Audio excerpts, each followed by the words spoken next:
diskusi integritas pada pagi hari ini, Rabu 3 Juni 2026. Apa kabar Sobat Cerdas? Nah, pada hari ini kita ambil tema gitu, menyambut hari kelahiran Pancasila yang jatuh tanggal 1 Juni 2026.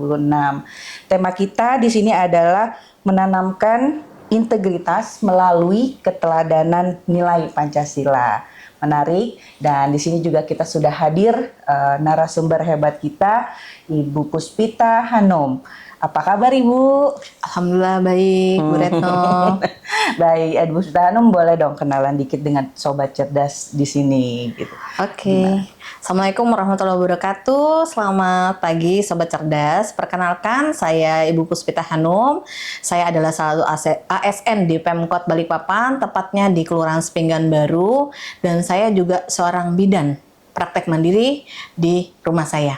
Jadi kesehariannya nih double nih. Kalau pagi ASN, kalau sorenya profesional. Bidang. Terus ditambah lagi kebetulan ini kita adalah seorang penyuluh anti korupsi ya. Benar, saya salah satu penyuluh anti korupsi Kota Balikpapan. Luar biasa, banyak sekali kegiatannya. Nah, kita nggak salah ya manggil narasumbernya pada pagi hari ini. Baik, ini terkait tema kita nih, Mbak Puspita. Manggilnya Bu atau Mbak ya ini kita ya? Up to you. Ya.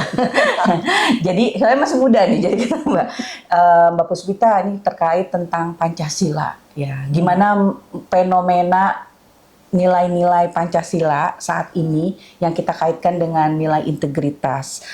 Kemudian mungkin ada contoh gitu ya bagaimana keseharian dalam kehidupan khususnya di pekerjaan kita lingkup ASN.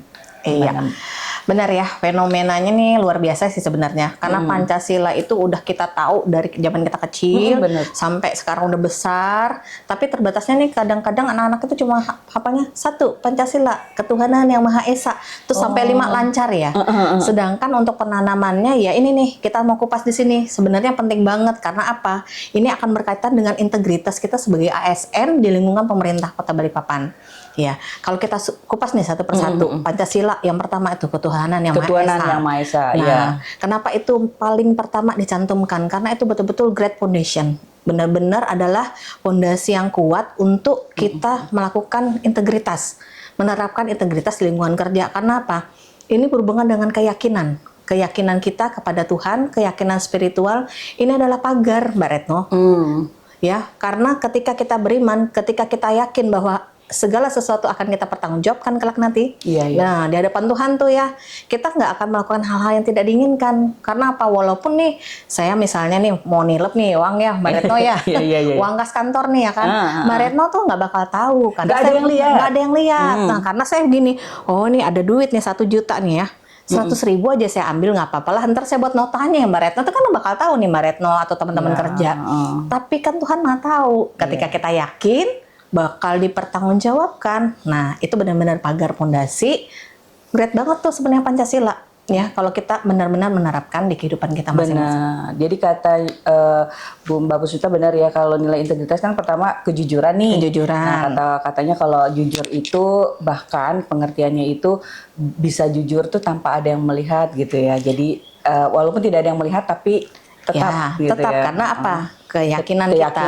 Tuhan Nah, itu dari sila pertama itu sebenarnya fondasi yang kuat banget. Nah, apalagi dikuatkan lagi sama kita kaitkan nilai yang kedua. Kemanusiaan yang adil dan beradab. Kedua. Ya. Apa hubungannya dengan integritas kita sebagai ASN? Jadi kemanusiaan yang adil dan beradab itu berarti kita punya rasa empati, simpatik, berani mengatakan kebenaran, kemudian berani untuk melawan penindasan. Nah, kalau mau case yang realnya ya, yang baru-baru ini viral nih. Nah, yang baru-baru ini viral nih ya. Ada lomba ya, cerdas cermat. Ya kan, di mana ada nilai empati yang mati di situ. Ya kan, ketika ada salah satu peserta yang menyatakan komplain lah, ya kan. Setibanya yang jurinya langsung menyalahkan, ya kan, tanpa harus menelisik lagi ke belakang. Kemudian MC-nya juga ikut mematikan empatinya, ya kan, dan dia tidak berani menyatakan kebenaran. Bahkan pada saat peserta itu meminta di luar daripada itu, misalnya penonton yang lain untuk mengatakan kebenaran, rasanya sudah agak mati ya empati di situ. Jadi mengatakan kebenaran tuh nggak gampang loh Mbak Retno. Benar. Kalau dalam agama kita sendiri ada yang namanya amar ma'ruf nahi mungkar. Nah, kalau amar ma'ruf tuh berbuat baik. Itu saya rasa semua orang bisa melakukan. Bersedekah, menolong orang lain. Nahi mungkar, menegakkan kebenaran. Nah, itu yang berat. Itu yang berat. Beranikah teman-teman atau sobat cerdas di sini menyatakan kalau ada hal yang tidak benar di depan Anda? Nah, itu kembali lagi tuh. Berani nggak? Berani nggak? Apalagi kalau yang melakukan atasan. Ayo, berani nggak? Itu nanti akan connect nih. Ketika kita memiliki nilai di poin Pancasila yang kedua, kemanusiaan adil dan beradab, otomatis integritas itu akan tumbuh, akan diterapkan. Jadi bukan hanya amar ma'ruf saja, nahi mungkarnya juga jalan. Ketika hal salah, hal yang tidak sesuai di depan mata kita akan berani mengatakan, berani berkata tidak pada yang tidak benar. Nah, bagus itu sekali ya. Jadi kita harus berani nih, Pak Sobat Cerdas, seandainya melihat sesuatu di depan kita yang mungkin tidak sesuai atau melanggar norma ataupun melanggar peraturan, kita harus berani bicara ya. harus berani bicara, karena hancurnya satu negara atau satu sistem itu bukan karena tidak adanya orang baik. Betul. Tapi tidak adanya orang yang berani berkata tidak atau mengatakan satu hal yang tidak benar itu salah. Diamnya orang baik. Diamnya orang baik. Ya, Aduh gitu ya.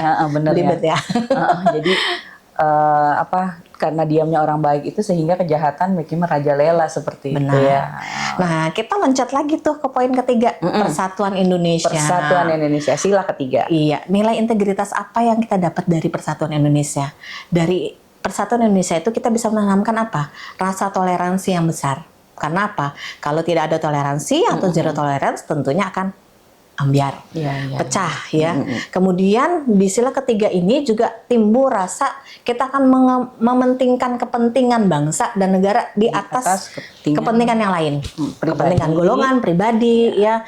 Jadi walaupun misalnya nih kita punya satu ambisi atau kita punya satu keinginan program gitu ya, kemudian program kita itu ketika kita mau jalankan malah bisa menghancurkan kepentingan yang lebih besar atau dalam artian kepentingan bangsa. Kita hold itu karena apa? Memang kita harus mementingkan di atas. Nah, kita bisa belajar dari salah satu tokoh ini Mbak Retno. Apa-apa? B.J. Habibie tuh, tokoh kesukaan saya. Udah cerdas nih, ganteng ya, cerdas ya.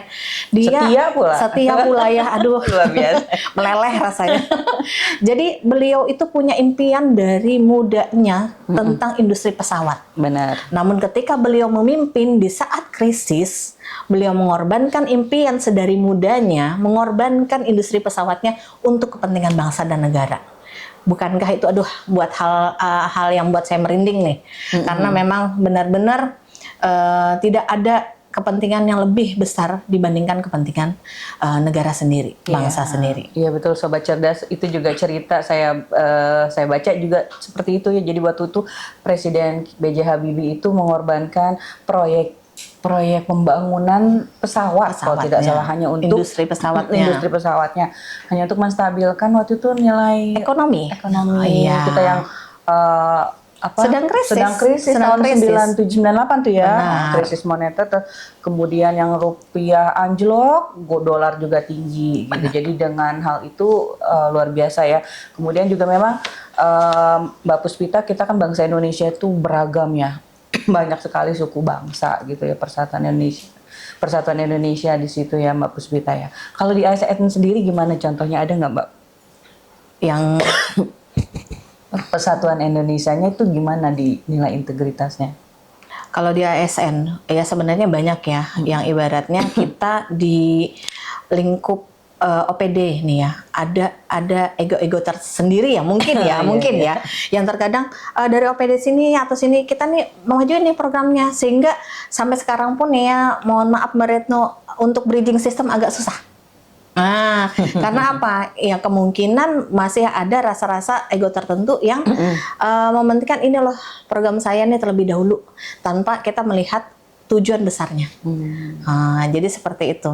Jadi sebenarnya kita harus menurunkan ego demi gitu ya kepentingan Demi yang kepentingan lebih besar.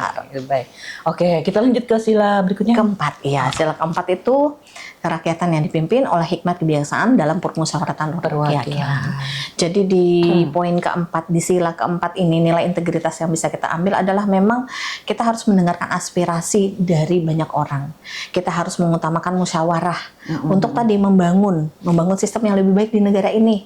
Jadi tidak ada lagi yang namanya berpendapat pokoknya, mestinya, harusnya. Jadi harus lebih banyak open your heart, kemudian kita buka telinga kita, buka hati kita untuk tujuan yang sama-sama nih. Saya rasa baik. Itu yang poin keempat. Ya, jadi sama tadi mirip-mirip yang tadi ya, mendahulukan kepentingan bersama begitu ya, dengan caranya baru di sila keempat secara musyawarah untuk mencapai mufakat begitu ya. Nah, gimana Mbak kalau menurut Mbak Puspita yang tadi musyawarah di nilai integritas yang lebih masuk nilai integritas di mana nih Mbak? Peduli atau gimana? Jadi sebenarnya kalau di poin keempat ini juga nilai integritas yang kita harus tahu adalah kepedulian. Kepedulian itu bukan hanya berarti kita peduli terhadap kondisi yang buruk, tapi peduli terhadap ketika ada yang salah nih dalam satu sistem. Ini kita evaluasi. Kemudian kita buatkan rencana tindak lanjutnya. Dan itu bukan berarti ketika memberikan poin-poin tentang hal yang harus koreksi, bukan berarti mencari kesalahan. Iya, betul. Jadi ini tujuannya untuk mendapatkan yang kedepannya tuh lebih baik, Mbak Retno. Sama dong kayak inspektorat. Oh, inspektornya ya. Cari kesalahan aja gitu ya. Padahal enggak. Ini kan untuk evaluasi ke depan supaya kita perbaikan sistem. Benar. Iya, gitu. Baik, seperti itu. Terima kasih. Kalau lanjut nih ke poin terakhir. Sila kelima. Sila kelima, keadilan sosial bagi seluruh rakyat Indonesia. Gimana? Nah, poin integritas yang bisa kita angkat dari sila kelima ini adalah etos kerja. Etos kerja dengan budaya kerja keras. Kerja keras. Kenapa diangkat ini? Karena dengan etos kerja yang bagus itu nanti akan tercipta keadilan. Etos kerja yang bagus bagaimana? Mendapatkan segala sesuatu, apalagi di lingkup pemerintahan, itu semestinya ada meritokrasi. Benar tidak? Sistem merit ya, bukan merit menikah ya. Jadi meritokrasi dalam artian kita memang harus bekerja keras untuk mendapatkan segala sesuatu. Dengan apa? Dengan menunjukkan kinerja kita. Bukan berarti kita hanya datang ya kerja, kemudian duduk, pulang gajian. Nah, itu prinsip yang salah tuh. Tunjukkan kinerja, tunjukkan kinerja, bekerja dengan baik dan bekerja keras. Sehingga nanti jenjang itu akan naik dengan sendirinya ketika Anda melakukan yang terbaik untuk tempat kerja Anda. Iya, jadi kerja keras, lakukan semaksimal kita bisa gitu ya, dengan baik.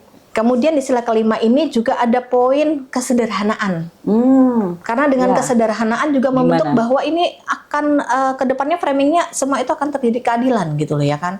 Jangan sampai nanti gini ya, apalagi kita di lingkup pemerintahan nih, ada yang namanya kode etik kesederhanaan. Jangan sampai nanti Mbak Retno nih ya kesederhanaan nih ASN, tapi ketika pergi ke kantor tuh bawa tasnya yang harganya ratusan juta tuh luar biasa tuh. Nanti langsung dilirik KPK ya Mbak Retno. Jadi ada kesederhanaan yang sehingga meredam juga rasa di lingkungan masyarakat kita kalau misalnya ini kayaknya ini nggak adil nih, walaupun sekalipun Mbak Retno misalnya pewaris, nah itu tetap harus di hold tuh.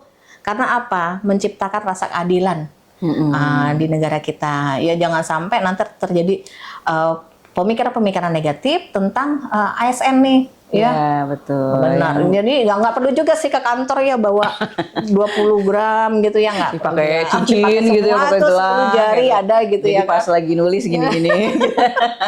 Iya, apalagi masyarakat sekarang ini memang agak sedikit terlalu mungkin punya pikiran yang kurang baik gitu ya, masih untuk masyarakat awam terhadap ASN gitu yang tadi katanya datang makan gaji buta, nggak kerja apa-apa, tapi kok pulang-pulang ya begitu ya bisa bawa atau bisa beli apa, nah gitu. Jadi dikurangin dan kalau memang saya juga pernah bilang kalau misalnya memang pewaris gitu ya, udahlah disimpan aja gitu ya, nggak usah dipamerin gitu ya. Oke, baik, itu tadi sila pertama, kedua, ketiga, keempat, kelima. Tapi dari ke sila-sila semuanya ini Mbak Puspita boleh nggak dijelasin kira-kira apa sih kaitan intinya gitu dari Pancasila dengan integritas, nilai integritas? Jadi intinya sebenarnya Pancasila ini bukan hanya untuk diucapkan ya Sobat Cerdas, bukan hanya untuk dihafalkan, namun nilai-nilai luhur yang sudah tadi kita kupas bersama itu diterapkan dalam integritas kehidupan sehari-hari. Sesuai dengan apa sih integritas itu? Kesesuaian antara etika, moral, tindakan dan ucapan kita itu lurus berbanding lurus, ya. Jadi penerapannya harus wajib, ya. Karena memang sewaktu kecil kita diajarkan seperti itu ya, dan diharapkan di pemudi zaman sekarang juga dengan etos kerja yang sekarang mulai agak turun, karena ya itu berharapnya tuh secara poin kalkulatornya manusia sih ya kebanyakan sekarang. Pokoknya kalau gajiku segini nggak usah muluk-muluk datang kerja pulang gitu, jangan. Karena ada hal-hal yang akan Tuhan berikan. Ini berhubungan dengan sila 1 nih, karena saya bilang tadi pondasinya. Akan ada hal-hal yang Tuhan berikan di luar daripada kalkulator Anda. Tidak mesti berupa nominal, tapi bisa berupa hal yang lain yang akan membawa Anda sampai ke kehidupan berikutnya. Ya, jadi rezeki itu ya nggak melulu harta. Betul, iya. Dan rezeki yang ditakar tidak mungkin tertukar nih. Betul. Betul ya. Oke, baik, menarik ya Sobat Cerdas. Pembincangan kita pada pagi hari ini kita sudah kupas tadi semuanya dari sila 1, 2, 3, 4, 5 gitu. Nah, sekarang Sobat Cerdas, kita minta closing statement atau kesimpulan sedikit, pesan-pesan apa sih yang Mbak Puspita ingin sampaikan ke semua Sobat Cerdas pada pagi hari ini? Jadi pesan saya buat Sobat Cerdas, jangan pernah takut untuk berkata tidak pada hal yang salah dan selalu terapkan kebenaran di kehidupan Anda. Closing statement saya 1. Biasakan yang benar dan jangan membenarkan yang biasa. Luar biasa. Terima kasih Mbak Puspita. Sobat Cerdas, terima kasih sudah menyimak podcast kita pada pagi hari ini. Mudah-mudahan ilmunya yang kita terima dapat bermanfaat ya. Demikian, nanti kita akan jumpa lagi ke podcast berikutnya dengan tema-tema yang lebih menarik. Saya tutup. Wassalamualaikum warahmatullahi wabarakatuh. Sampai jumpa.